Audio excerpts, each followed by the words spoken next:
Bien, entonces digamos los factores de riesgo son aquellas situaciones o circunstancias que pueden conllevar a que una persona desarrolle cáncer. Los factores de riesgo se dan en todas las patologías, no solo en mama, próstata, sino en todas. En próstata tenemos la particularidad de la raza, edad, geografía, antecedentes familiares, la dieta, el tabaquismo y la vasectomía. Esos son los diferentes tipos de factores de riesgo que a futuro pueden conllevar a que una persona desarrolle el cáncer de próstata. La raza se dice que generalmente las personas de raza negra o afrodescendientes tienden a desarrollar más rápido la patología y tienen la dificultad de responder bien a los tratamientos respecto a una persona de raza blanca o una persona de raza asiática. ¿Por qué? Estaba leyendo y las personas afrodescendientes tienen un gen que hace que sean un poco más resistentes a cualquier tipo de tratamiento y hace que la patología tienda a ser un poco más agresiva. Entonces las personas afrodescendientes, aparte de diagnosticarse más de cáncer de próstata, también tienen o corren el riesgo de tener una supervivencia de vida muy corta. La edad, pacientes mayores a 65 años, como lo habíamos visto hace un momento. La edad, al igual que en el cáncer de mama, el cuerpo se va desgastando, ya no se produce o ya no se regula generalmente como se hacía o como se hace en una persona joven, y eso conlleva a que el funcionamiento de las estructuras no sea el correcto. Y como vimos, la próstata también genera hormonas como la testosterona. Esto puede también hacer que aumente la producción de testosterona, y como ya vimos, las hormonas, al haber un aumento significativo, pueden conllevar a la presencia de cáncer. La geografía, generalmente pacientes o las personas que viven en lugares apartados, viven en lugares como veíamos en Colombia, que son de escasos recursos, o las regiones más pobres, también tienden a desarrollar mucho el cáncer de próstata por sus situaciones de vida, sus condiciones, sus costumbres. Eso hace que influya mucho. Antecedentes familiares también, pacientes que tienen familiares con cáncer de próstata, generalmente en primera línea de consanguinidad, tienden a desarrollar la patología posteriormente. La dieta, cuando una persona no se alimenta bien, esto llega a producir que el cuerpo no funcione correctamente, y a su vez la obesidad, una persona obesa produce mayor tipo de hormonas por el tejido adiposo y eso conlleva a un cáncer. El tabaquismo y la vasectomía. Se tenía el mito de que si un hombre se realizaba la vasectomía, esto conllevaba a que produciera cáncer, pero estudios determinaron que no tiene nada que ver que alguien se realice la vasectomía para posteriormente desarrollar cáncer. Entonces esto solamente fue un mito que duró hasta los años 2000 aproximadamente, pero la vasectomía no genera cáncer de próstata. Solamente lo coloqué ahí para que lo tuviesen en cuenta. No es un factor de riesgo actual, pero se tenía la sospecha de que sí lo era en años anteriores. ¿Cuáles son los métodos diagnósticos principales para determinar si una persona tiene o no tiene cáncer de próstata? Lo primero, el tacto rectal. Como vimos, el cáncer de próstata generalmente se desarrolla en la zona periférica de la próstata, que es la que compone prácticamente todo el tejido prostático, y eso es cuando el urólogo introduce el dedo y hace una palpación. ¿Qué palpación hace? Tratando de buscar algún tipo de masa o malformación en la estructura de la próstata. El examen rectal digital, se hace con ecografía, con un transductor rectal, también para valorar todo lo que es el tejido de la zona periférica de la próstata, y el PSA, que es el antígeno prostático específico, que se realiza por medio de laboratorios y determina los niveles de antígeno que hay en sangre, y ya los vamos a ver cuáles son. Pero los principales son tacto, examen por ecografía y el PSA. Pero ¿cuál es mejor, profe? Igual. Sí, todos dan un buen resultado. Hay variaciones, porque aquí en el tacto puede que tenga una malformación, pero sea una hiperplasia benigna. Acá pueda que no se observe nada, y acá pueda que haya valores alterados que den un falso positivo. Entonces, no es que den un diagnóstico exacto como tal, pero si hay una sospecha, en el caso del tacto, el médico tocó algo, entonces si hay una masa un poco grande, lo que va a hacer es enviar otro tipo de estudios para ya determinar la patología. Esto es como el diagnóstico inicial. ¿Un factor de riesgo puede ser la actividad sexual? No. La que tenga mucha o que no tenga o que tenga poca, ¿no? Pues se dice que cuando un hombre eyacula muchas veces en su vida, eso tiende a que no desarrolle cáncer de próstata, porque la próstata está en constante funcionamiento. Pero ese tipo de cosas son como mitos. Más que algo estudiado, son mitos. Al igual que decir que si una mujer tiene muchas relaciones sexuales va a desarrollar un cáncer de cuello uterino, y si no la tiene, generalmente las monjas tienden a desarrollar cáncer de cervix. Entonces, tienden a ser mitos de decir que si una persona tiene mucha actividad sexual puede producir cáncer o no. Pero lo que te digo son mitos, no son estudios confirmados. El antígeno prostático específico, aparte de determinar un diagnóstico inicial, también ayuda a la estadificación del cáncer. ¿Qué es el antígeno prostático específico? Es una proteína que se produce en la próstata y que se encuentra en la sangre. El análisis se hace por laboratorio, se extrae una muestra de sangre y mide la concentración que puede tener el PSA en la sangre del paciente. En niveles normales, los niveles normales van hasta 4 nanogramos sobre mililitro, que es como un nivel normal. De ahí para arriba ya es algo anormal, algo que nos presenta algún cierto grado de anormalidad. Pero estos resultados que ven aquí nos da también un porcentaje de qué probabilidad hay de que el paciente desarrolle un cáncer de próstata. Si tiene un resultado de 0 a 0.5, existe la posibilidad o la posibilidad de 6% de que llegue a desarrollar cáncer de próstata. De 0,6 a 1, 10, y de 3,1 a 4 como resultado existe un porcentaje del 26% de que llega a desarrollar un cáncer de próstata. Estos valores se pueden ver alterados, no significa que sean exactos. ¿Por qué se pueden ver alterados? Primero, porque el PSA viene como un agente libre en la próstata, y hay otro que viene unido a proteínas. Esto también se tiene en cuenta a la hora del diagnóstico en el laboratorio. Dice que diversos estudios determinan que cuanto menor es la cantidad de PSA libre en la próstata, en la sangre, es mayor el riesgo de que se padezca un cáncer de próstata. Es decir, el PSA está libre, no está unido a nada cuando viaja por el torrente sanguíneo. O sea, a mayor grado de libertad del PSA, menor riesgo de que el paciente tenga cáncer de próstata. Pero existen valores en los cuales ese PSA se une a proteínas. Cuando está unido a proteínas, ya no tiene libertad, o ya no viaja libre, sino que está unido a otra molécula. Cuando está unido a otra molécula, ¿qué significa?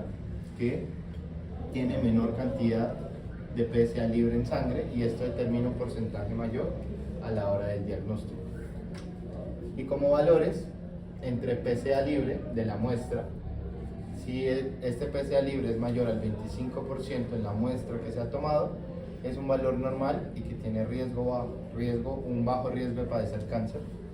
Si esa muestra, el valor libre de PSA supera del 10 al 25%, que es como un valor límite, se debe considerar una biopsia cuando supera el 25%, menor al 25%, y un PSA libre menor al 10%, es decir, que no hay mucho PSA libre en la sangre, sino que casi todo está unido a proteínas. Esto significa un valor de riesgo alto y que seguramente el paciente debe realizarse una biopsia. Entonces, a menor cantidad de PSA libre en la muestra, mayor riesgo de que se produzca un cáncer. ¿Sí? ¿Preguntas?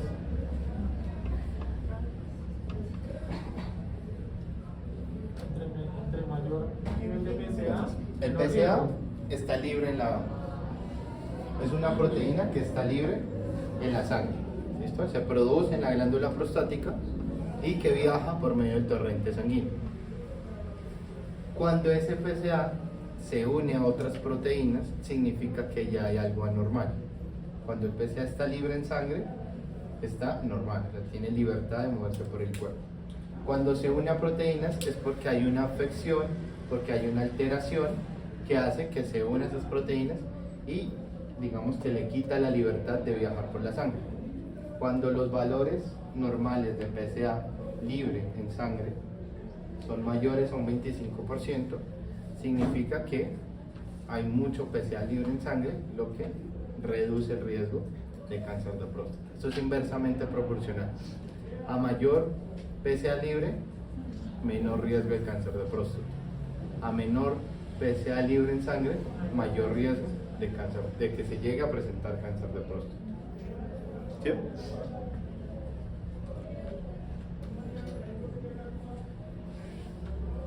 Entonces, para la estadificación, el primer paso es el PSA. Aparte de diagnóstico, esos valores también nos sirven para estadificar el cáncer.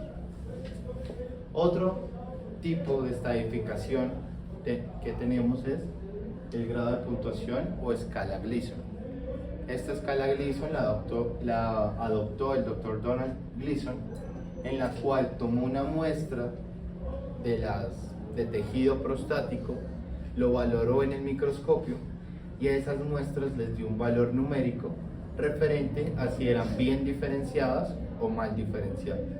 Cuando hablamos de células bien diferenciadas, significa que son células normales o que son iguales a las células del tejido prostático, o sea, una célula sana.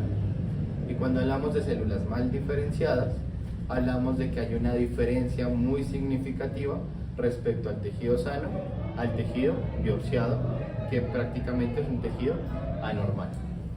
Y esto se le da un valor numérico. Ese valor numérico se representa en esta tabla. Ese tejido o esa muestra, el Dr. Gleason le dio una estadificación de 1 a 5, donde un grado 1 significan células bien diferenciadas,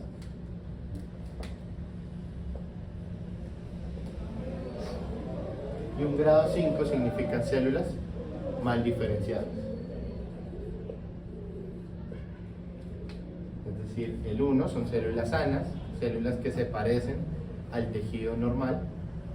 Digamos que esta escala Gleason hace una diferenciación.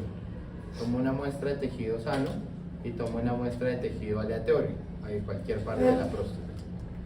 Y observa en el microscopio los dos tejidos. Y observa la diferencia que hay entre el tejido sano y la muestra que se biopsió. Si hay una diferenciación significativa, va a ir aumentando el número de grados, o si las células se parecen lo más o son lo más parecidas posibles a las células sanas, va a tener una estratificación de grado 1. ¿Sí? Esto es enredado, si no me entienden. Es como una pregunta, ¿cierto? Sí. El grado 1 son células normales. Las células que el tejido es normal, que no tiene ningún tipo de alteración. Pero hay células que, como vimos, se pueden ir diferenciando, que vimos que habían hiperplasias, displasias. Esos son este tipo de diferenciaciones. Ya cuando hay una mayor diferenciación, cuando hay células prácticamente cancerosas, es a las que se les da un valor de 5. ¿Sí? O sea que la hiperplasia podría entrar como en la categoría 2, o sea, se ven desordenadas pero no tienen...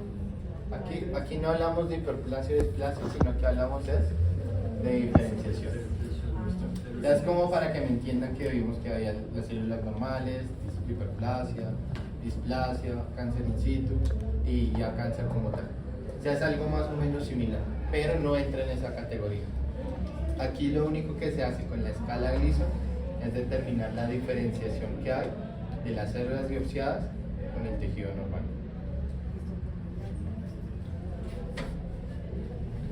Y con esa estadificación se hace una escala.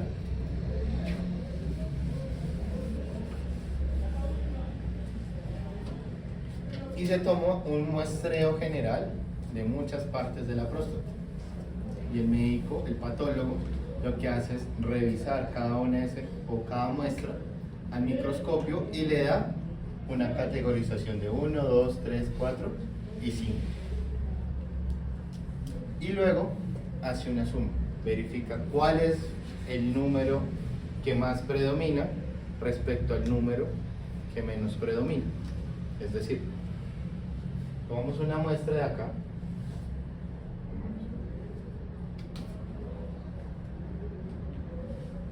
Mejor acá. Estas son las diferentes características que tienen las células anormales. ¿Sí? Digamos que el médico tomó una muestra, en esa muestra o de esas muestras, lo que predominó más fue el grado 1. Es decir, que la mayoría del tejido que tomó, el grado que predominó fue el 1. Pero también hubo más muestras que el médico valoró y en esas muestras no predominó tanto, pero sí había una lesión, digamos que de tipo 3. Es decir, había una diferenciación. Las muestras que tomó, lo que más predominó fue el 1, pero también había muestras que tenían una diferenciación de 3. ¿Sí? Vamos a seguir. Se toma una muestra y se categoriza el grado sobre la que más predomina y sobre la que le sigue. Porque pueden haber, ejemplo de 10 muestras, 8 eran grado 1 y las otras 2 eran grado 3. ¿Sí? O puede que haya de 10 muestras, 6 que eran grado 1, 4 que eran grado 3 y una que era grado 2. Tomamos las que más predominan. ¿Listo? Ya, la 1, que de esas 10 muestras eran 6, y la 3, que de esas 10 muestras eran 3. ¿Sí? Entonces, están categorizadas acá. Y a esto, o a estas muestras, se las va a sumar. Y eso es lo que vemos en esta tabla. Entonces, primero el grado va a determinar las muestras, les va a dar un grado a cada muestra y dependiendo de los resultados las va a sumar. En este caso, 1 más 3, 4. Entonces el resultado de esta suma o esa puntuación nos va a dar igual o menor a 6. ¿Qué significa ese resultado? Que solo son glándulas bien diferenciadas. Es decir, el predominio que hubo era de células normales. Y así, con las diferentes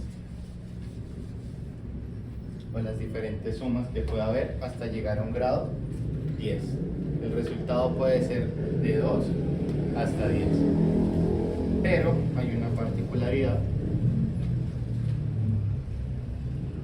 Y es que si observamos aquí en la puntuación 2 y 3, el resultado es el mismo.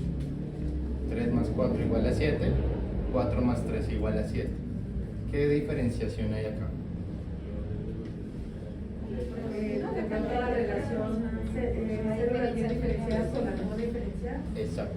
Cuando damos una puntuación 3 más 4, el resultado nos dice que son glándulas predominantemente bien diferenciadas con menor componente de glándulas mal diferenciadas. Es decir, de la muestra que tomamos, la que más predominó fue el 3, pero había un grado 4, es decir, células mal diferenciadas.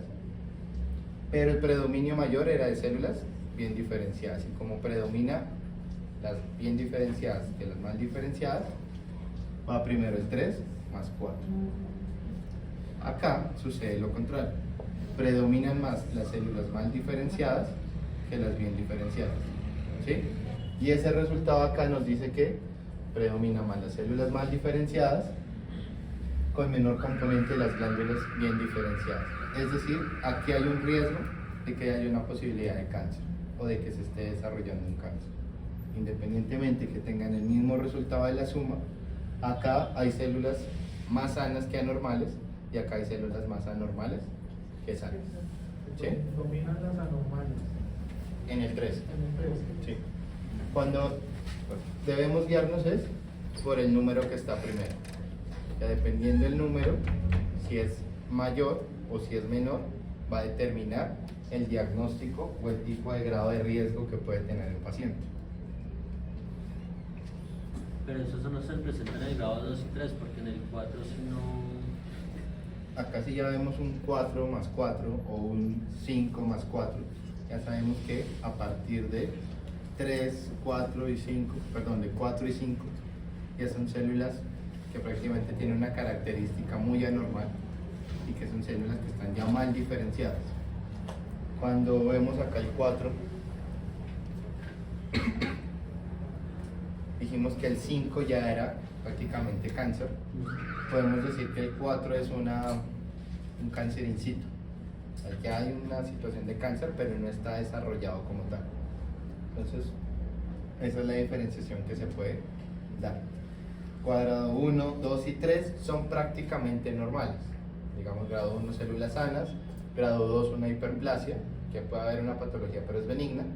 Un grado 3, que es una displasia, que ya es una alteración un poco más diferente de la hiperplasia, que ya lo vimos, ¿recuerdas? Y 4 y 5 ya hay prácticamente el desarrollo del cáncer. ¿Preguntas?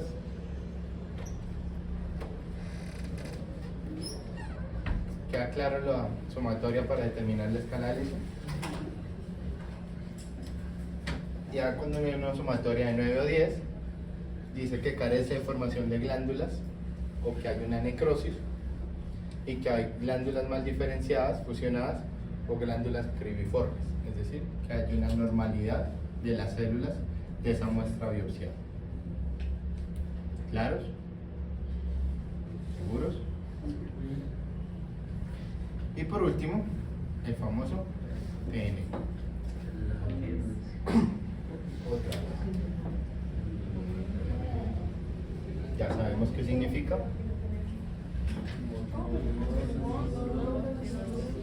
Ya sabemos qué significa y los diferentes tipos de clasificaciones que hay. Entonces, ¿qué es un TX? Hay suficiente información. No se puede determinar. Un T0. No hay evidencia de tumor.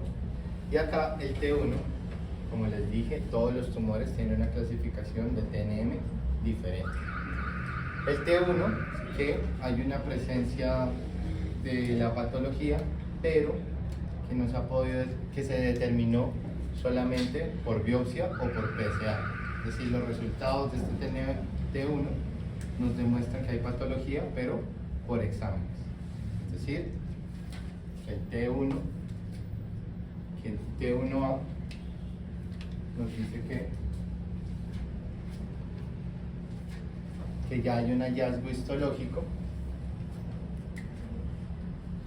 menor o igual al 5%. Acá ya no hablamos de tamaño, sino que hablamos de porcentaje.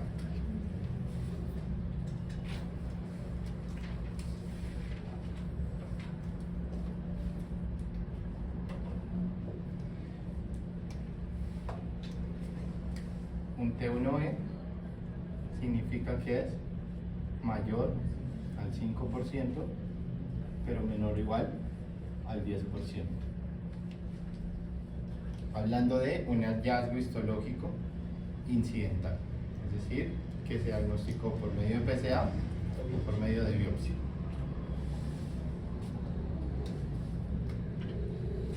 Y este T1C y es mayor al 10%.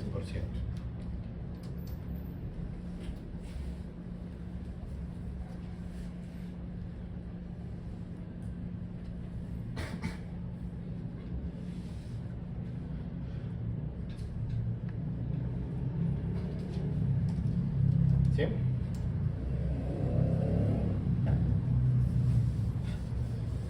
Cuando hablamos de un T2, estamos hablando de que ya hay un tumor que se encuentra confinado a la glándula prostática. Es decir, ya sabemos que hay un tumor. ¿Y qué porcentaje? Prácticamente acá vamos a hablar de porcentajes. ¿Qué porcentaje de ese tumor afecta la glándula prostática? T2, tumor confinado a la glándula prostática. T2A significa que es menor o igual al 50%. Vimos que la glándula prostática era el 5. Y que se veía en el lóbulo derecho y el lóbulo izquierdo. Entonces, un T2A significa que ese tumor está confinado en menos del 50% de la cápsula prostática, pero en un solo lóbulo. Es decir, si dividimos esta próstata, significa que el tumor se puede encontrar acá. ¿Sí? O sea, se encuentra ubicado en menos del 50% de uno de los lóbulos de la próstata o de la cápsula prostática. Este mayor al 50%, pero afecta solamente un lóbulo de la próstata. ¿Listo? Es decir, que el tumor puede estar afectando. O sea, el porcentaje es mayor al 50%, pero solamente afecta un solo lóbulo. No hay un compromiso de los dos lóbulos. Y un T2E es cuando es mayor al 50%, pero ya hay una afectación de los dos lóbulos prostáticos.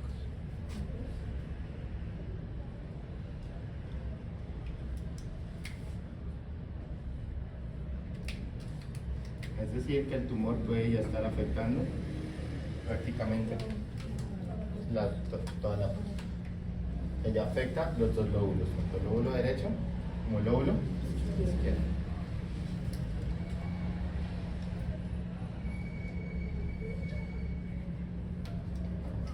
El T3 significa que ya hay una extensión extracapsular. Cuando hablamos de extensión extracapsular significa que el tumor ya salió de la próstata.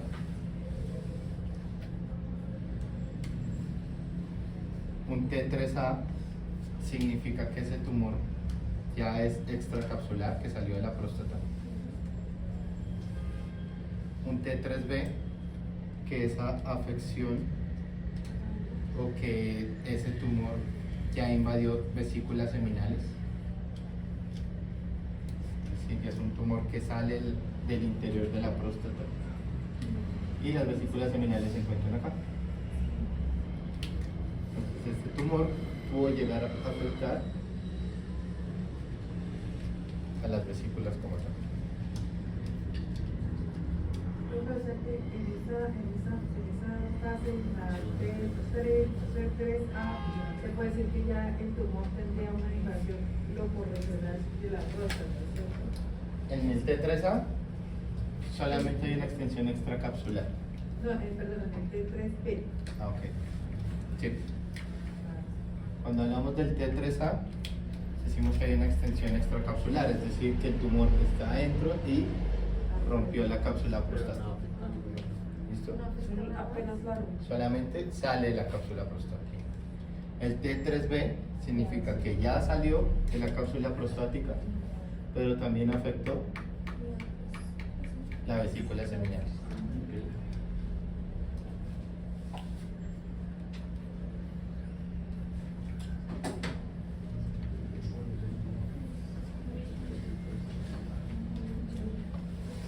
Y un T4 es cuando ya hay una extensión, ahí sí hay una extensión más locorregional, donde puede afectar la pared pélvica, el piso pélvico, la vejiga, el recto.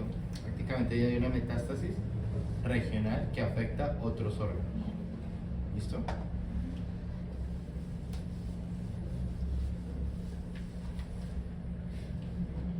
Entonces, el T1 significa que hay hallazgos incidentales que se determinan por un porcentaje. Ese hallazgo incidental puede ser por biopsia o por resultado de PSA.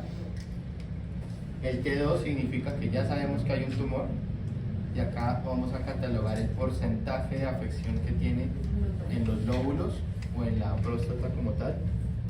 Y el T3 es cuando ya hay una ruptura de la cápsula prostática, y el T4 cuando ya afecta a órganos cercanos.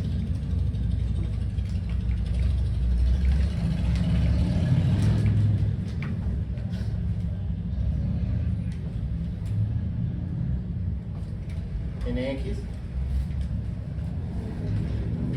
No hay suficiente información de. no se puede terminar.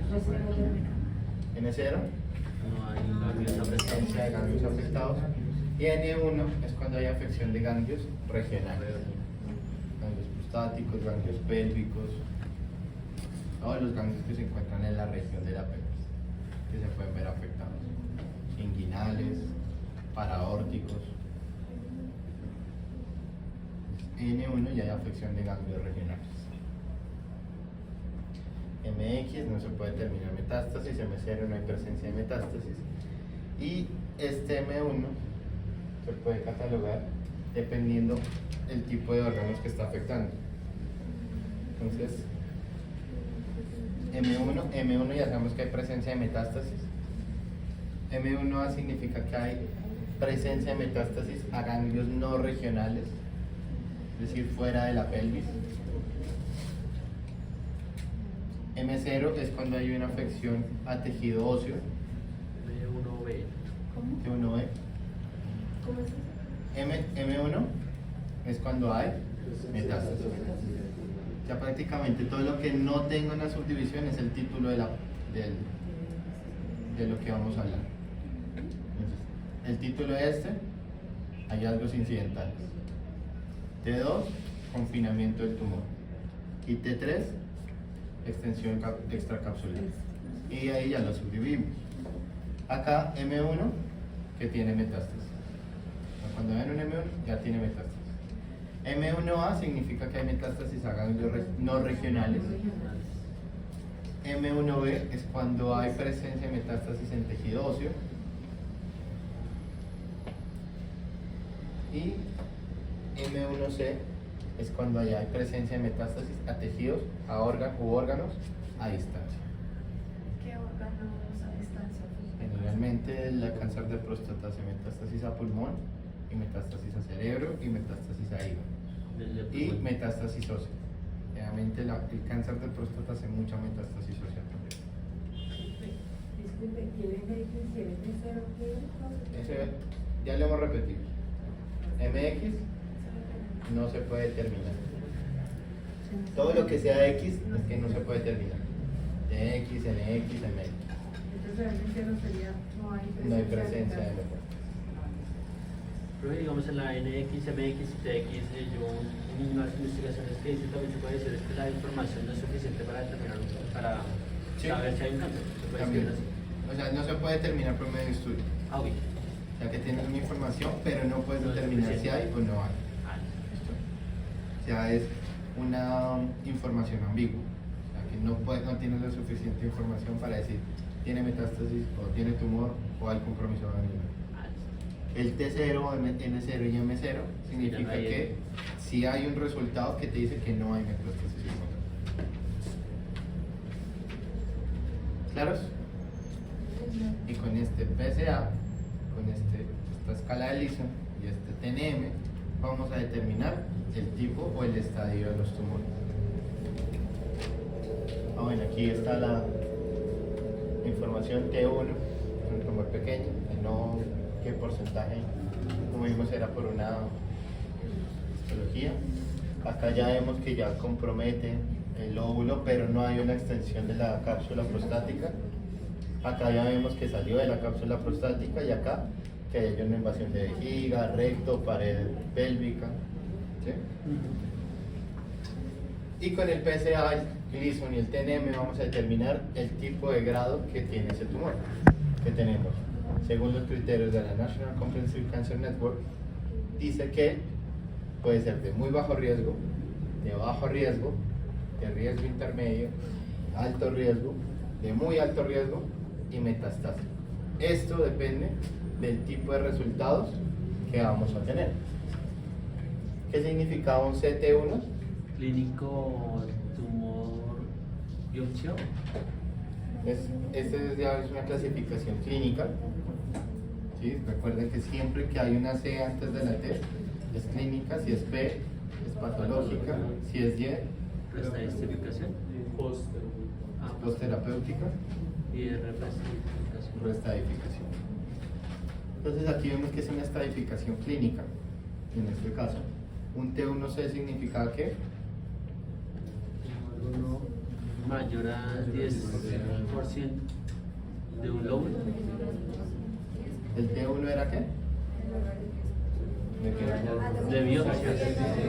Del hallazgo, de las hallazgos histológicos. El Gleason menor al 6, generalmente se tiene en cuenta que el Gleason significa, no mentira, el PSA. El Gleason es que la diferenciación de células era que eran bien diferenciadas, pero el hallazgo en el Gleason, perdón, en el PSA es mayor a 4, que relativamente son los valores normales. Cuando ya hay un valor superior a 4 significa que puede haber un riesgo de que haya una presencia de cáncer.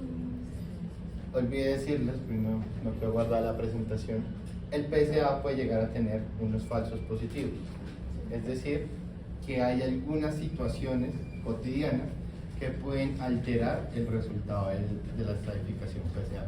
Por ejemplo, tener relaciones sexuales 24 horas antes del examen, montar en bici, que son generalmente haber tenido algún golpe en la zona genital. Ese tipo de cuestiones hace que los valores de la escala PSA se vean alterados. Es por eso que no es un valor específico como tal, sino que se debe realizar otro tipo de pruebas adicionales. Ya cuando cuando ya se ha hecho una biopsia, ya sabemos que tiene cáncer, entonces se vuelve nuevamente a tomar el PSA para ya hacer la estadificación.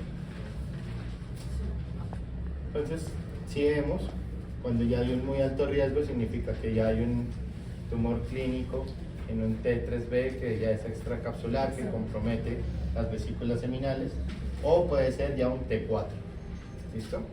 Estos son valores que se juegan ya para determinar la escala de riesgo. Solamente para que lo conozcan, que no les voy a preguntar. No, porque hoy eso estaba complicado. No, pero eso sí que aquí me está bien. Ya los veo llorando No en la el estaba parcial. viendo, ¿qué es? Determíneme un estadio de alto riesgo.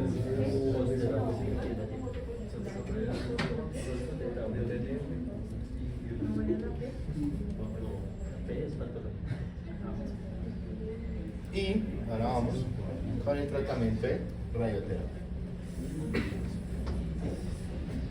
Inicialmente este tipo de patología se le daba un tratamiento convencional 2D, luego evolucionamos ahí a MRT-Vimal, convencional 2D, conformal 3D, y MRT-Vimal y la IGRT, que ya es la más avanzada.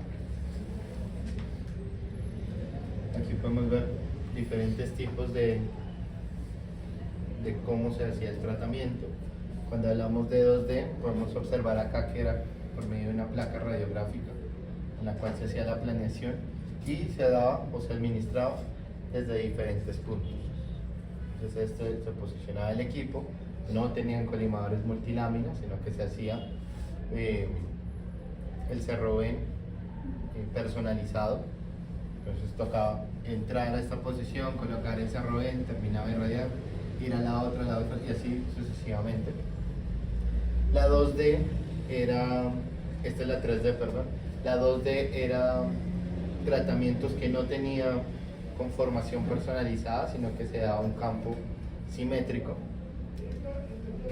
Es decir, aquí tenemos la próstata. Y como dábamos un campo simétrico,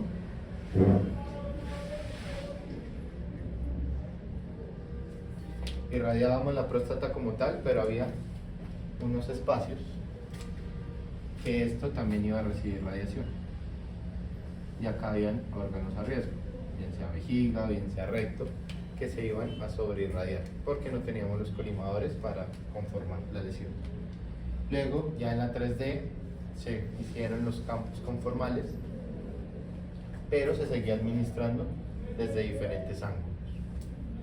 Luego siguió la IMRT, que ya vimos que puede ser Step and Shoot o Sliding Window.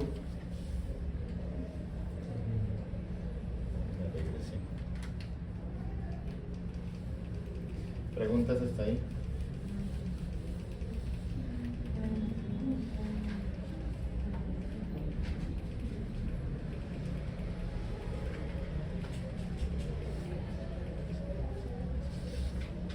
Bien, y últimamente tenemos lo que es la técnica BIMA o IGRT. La simulación se puede dar en dos partes: un fraccionamiento convencional o un fraccionamiento o un hipofraccionamiento. Cuando hablamos de un fraccionamiento convencional es que le vamos a administrar al paciente aproximadamente entre 30 a 40 sesiones. Ese es un fraccionamiento convencional. El tipo de tratamiento es que sea entre 30 a 40 sesiones. Y el hipofraccionamiento, cuando hablamos de hipofraccionamiento, significa que vamos a reducir las sesiones. Y este hipo aproximadamente va de 20 a 25 sesiones. Y si disminuimos el número de sesiones, ¿qué va a pasar con la dosis? Va a aumentar por sesión. ¿Listo? Es decir, si acá tenemos 5000 centigrades y vamos a dar en 40 sesiones, ¿cuántos centigrades por sesión va a tener? ¿Cómo? En este convencional la dosis total es de 5000 y le vamos a dar 40 sesiones. ¿Cuánta dosis va a tener por sesión? ¿Cuánto? 230 No. por sesión. Por sesión. Centigrades.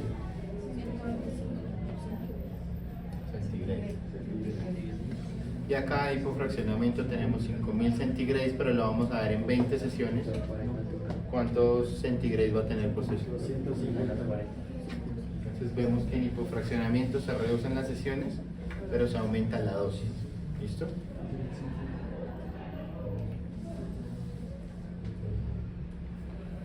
¿Cómo determinamos este fraccionamiento convencional o hipofraccionamiento? Depende mucho de la institución, pero también depende si el paciente se le hizo la prostatectomía o tiene todavía la próstata.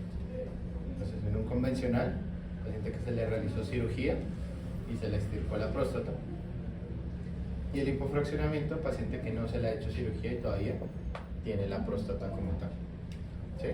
Acá vamos a tratar, generalmente este fraccionamiento convencional es en lecho quirúrgico y está acá en el órgano como tal. ¿Por qué en el hipofraccionamiento necesitamos la próstata? ¿Y por qué no damos un hipofraccionamiento en el lecho tumoral? Porque este hipofraccionamiento, como vamos a dar mayor dosis por sesión, debemos tener mayor exactitud, porque podemos dar un efecto secundario al paciente. A haber mayor dosis puede causarle un daño si vamos a irradiar innecesariamente o erróneamente. Y en ese hipofraccionamiento realizamos un implante de fiducias.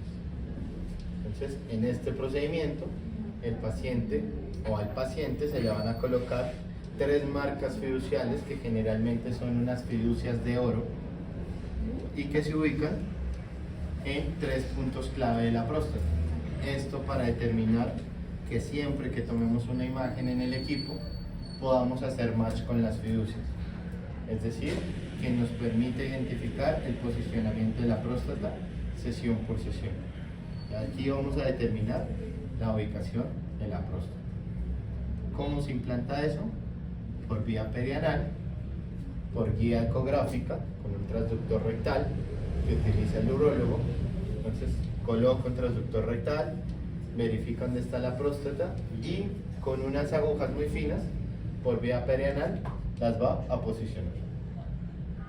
Obviamente este paciente está sedado, tiene anestesia general, va en posición ginecológica y el urólogo hace la implantación de fiducias. ¿Cuántas fiducias? Tres. Generalmente se ubica en el ápice, perdón, en la base. Generalmente se ubican dos en la base y una en el ápice, porque la próstata tiene una forma piramidal, ¿listo? Invertida. Entonces, en la mayoría de los casos colocan dos en la base y una en el ápice de la próstata.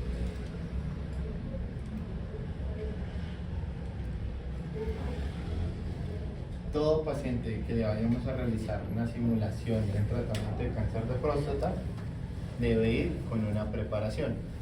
¿Qué preparación? Vejiga llena y recto vacío. ¿Por qué? Para que quede la próstata en un solo punto, ¿no? Exactamente, porque la próstata, como se encuentra ubicada en la mitad de estos dos órganos, tratemos de, en lo posible, ubicarla en la misma posición durante todo el tratamiento. Si el paciente llega con la vejiga llena, muy llena, la próstata se va a ir más hacia abajo. Y si el recto está muy lleno y la vejiga vacía, la próstata va a subir. Entonces eso va a ser una diferenciación en el PTV y podemos irradiar bien sea la vejiga o irradiar el recto si el paciente está mal preparado. Entonces la idea es que siempre venga o llegue con la vejiga llena y el recto vacío. Esto se hace desde la simulación. La simulación y todos los días de tratamiento va a seguir esta preparación. Profe, ¿le dan a tomar ahí unos mililitros en particular siempre? O sea, digamos 1 litro siempre, todos los días para la sesión. Sí. La preparación tiende a ir entre 600 mililitros a 1 litro de agua, 1 hora antes. El día de la simulación se le dice que el día anterior se realice un lavado rectal, que tenga un ayuno o que tenga una dieta líquida, que 1 hora antes del examen se tome el litro de agua y posteriormente lo pasamos. Como no le vamos a hacer ya en el tratamiento un lavado rectal todos los días, entonces se le va a dar una dieta especial al paciente para evitar que produzca gases o que produzca materia fecal. Pero la ingesta del agua sí debe ser 1 hora antes en la misma cantidad que tomó en simulación. Recuerden que lo que se hace en simulación se replica durante el tratamiento. ¿Sí?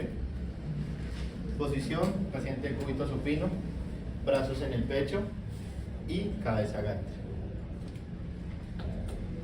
Las fiducias las vamos a ubicar a nivel de línea media, la línea media a nivel de trocante mayor del fémur. Vamos a determinar dónde están los trocánteres de ese nivel, vamos a ubicar línea media, y las laterales, recuerden que son 2, a nivel de línea media axilar. Aquí solo son 2 laterales y la de línea media. Aquí no marcamos cirugía, aquí no marcamos nada, solamente las 2 laterales y línea media. O sea, en tal caso tendría 6 fiducias, solo que 3 se van a desaparecer antes. Cuando es hipofraccionamiento, Ah. cuando es un convencional solamente va a tener las 3. Ahora, cuando es hipofraccionamiento y el paciente le implantaron fiducias, la simulación se realiza 8 días después, porque la próstata va a estar inflamada por el procedimiento que se realizó, entonces nos va a dar una variación. Entonces se deja que la próstata se desinflame y 8 días después se hace la adquisición de imágenes. ¿Listo? Pero esas fiducias implantadas no van a desaparecer, van a quedar en el paciente, son pequeñas, pero para la que nos van a servir ya es en el tratamiento. No son marcas localizadoras en simulación para la planeación, solamente para ubicarlas en el tratamiento. El topograma es de 2 hasta 5 centímetros por debajo de sínfisis púbica y los cortes van a ser de 3 cada 3.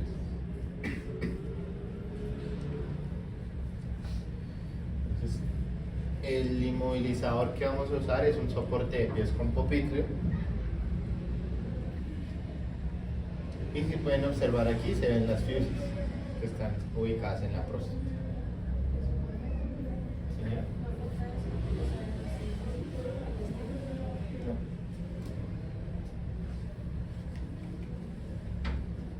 No, porque los equipos ahora tienen supresores de metal, entonces reduce mucho el ruido. ¿Preguntas hasta ahí?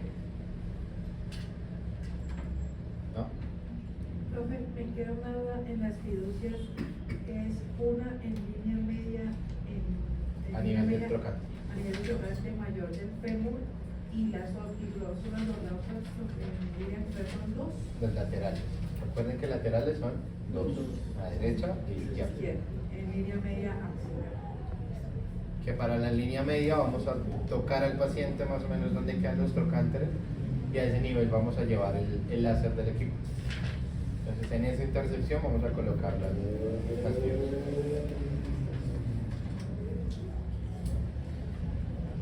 Entonces el CTV que se va a pintar es la próstata más una porción proximal de vesículas seminales. Cuando es un riesgo bajo o riesgo intermedio se pintan las vesículas seminales, la región proximal, y también se hace un CTV2 en una región distal de las vesículas seminales. Y un alto riesgo, lo que es la próstata, más la enfermedad extracapsular. Ya vimos que este alto riesgo representa más de un T3, puede ser T3 o T4, o sea que es una enfermedad extracapsular. Y si existe o no, o si hay un compromiso de vesículas seminales. Y el CTV2 es cuando hay una porción distal de vesículas seminales y cuando hay un compromiso de ganglios paraórticos. Entonces se hace un diferente tipo de planeación y es lo que se va a irradiar.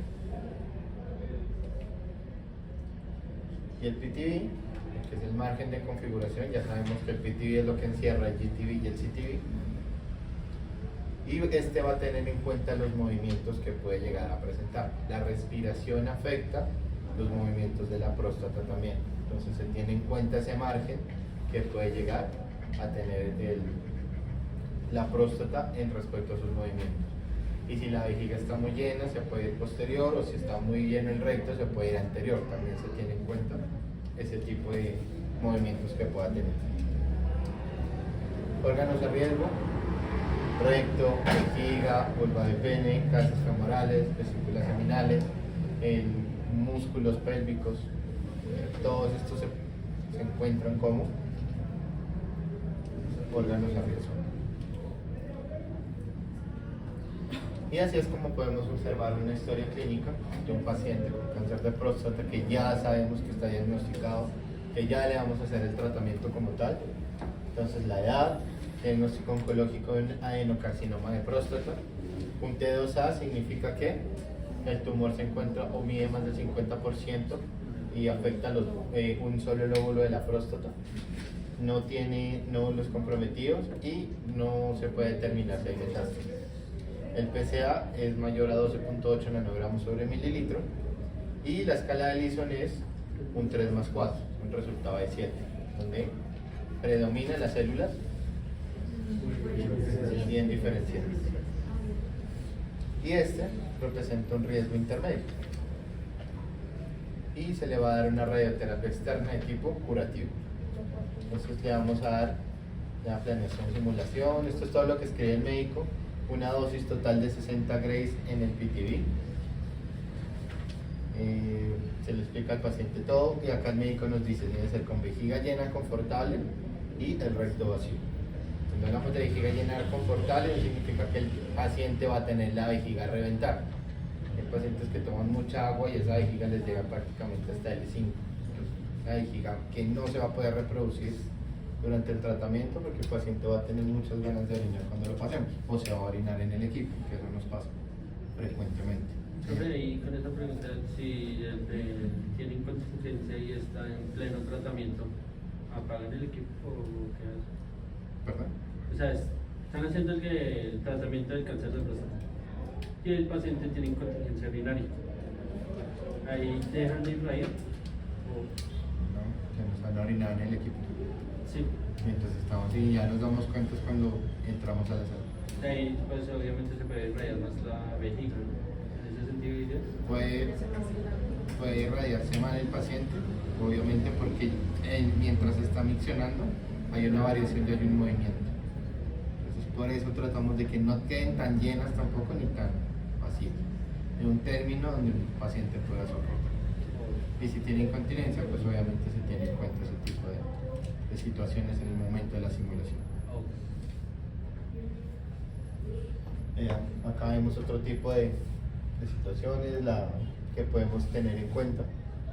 y habla de la zona del apes, la zona izquierda, qué tipo de patología tiene, las cascadas de Gleason. Y acá otro tipo de nota del médico que ya no es tan específico como el anterior, solamente nos dice radioterapia a nivel pélvico con refuerzo en lecho. ¿Qué tipo de tratamiento sería? Respecto a lo que vimos, al fraccionamiento.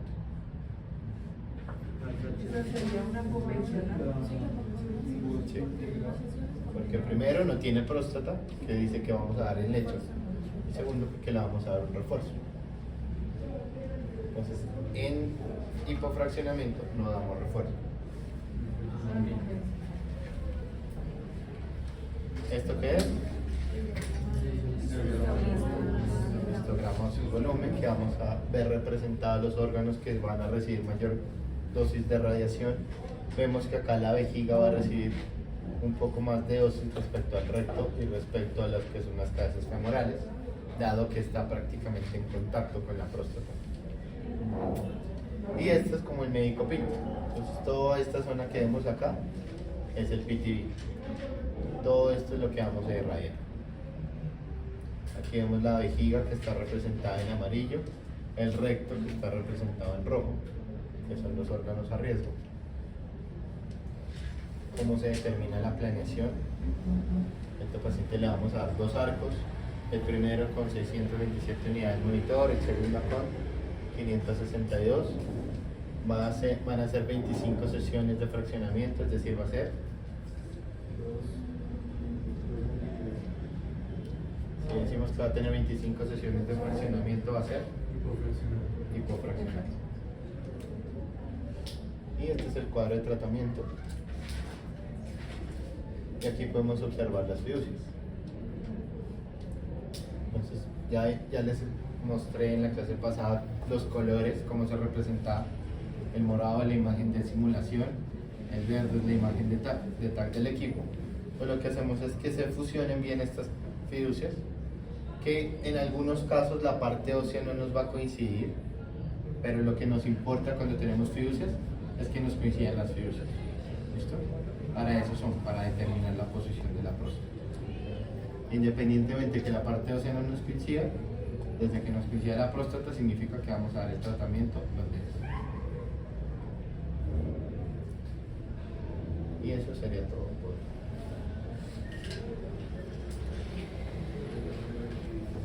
¿Preguntas?